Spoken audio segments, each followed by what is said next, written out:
MCNTV News Consumer Watch with Diana Perez.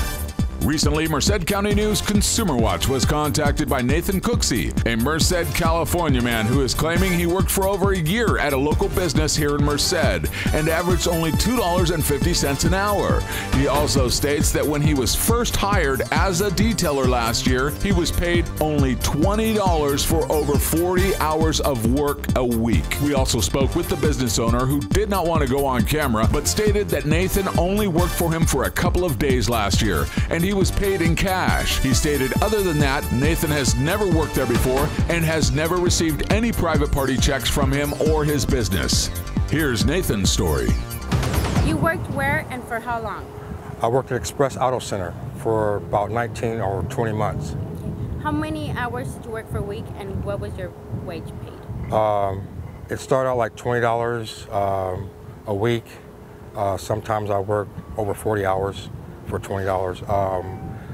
Then later on, I worked about 6 months later, I started getting about 125, possibly 120. And I've been there for almost 20 months, lead detailer. Okay, and why didn't you tell anyone? Well, you know, after getting out of prison, you know what I'm saying, didn't have no place else to go. I figured, you know, this was a good place to go work. How many hours a day and how many days a week?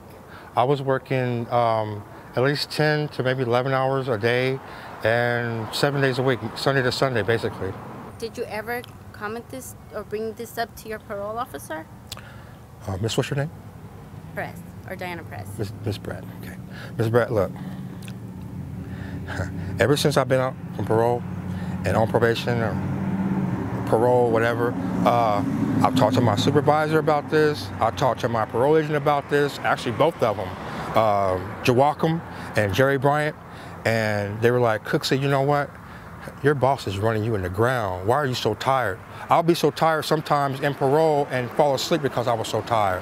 So do you think it was because you were on parole that he treated you this way? Well, I don't want to say yeah and I don't want to say no, but I mean, deep in my heart, I believe that that was something that he probably held over my head. Okay. How were you paid? Were you paid with a personal check, payroll check, and were any deductions taken out of your check? No, I was paid private check, and I cashed it right here at You Save Liquors. The Indian guy that works across the street, he was the one cashing all my checks for me. And one of his under co-workers that works the PM shift after 3 o'clock, he also signed a lot of my checks that I signed in front of him. Deductions, federal and state taxes, if it was private check, I don't think so. Have you filed anything with the labor board? Yes, I have. Actually, I filed my paperwork today. We will follow up with Nathan and his claim to bring you any updates to this story as they become available. And if you believe that you've been victimized by an employer, we recommend that you first contact an attorney, then send us an email at newsdesk@mcntvnews.com. Merced County News Television, your community, your voice.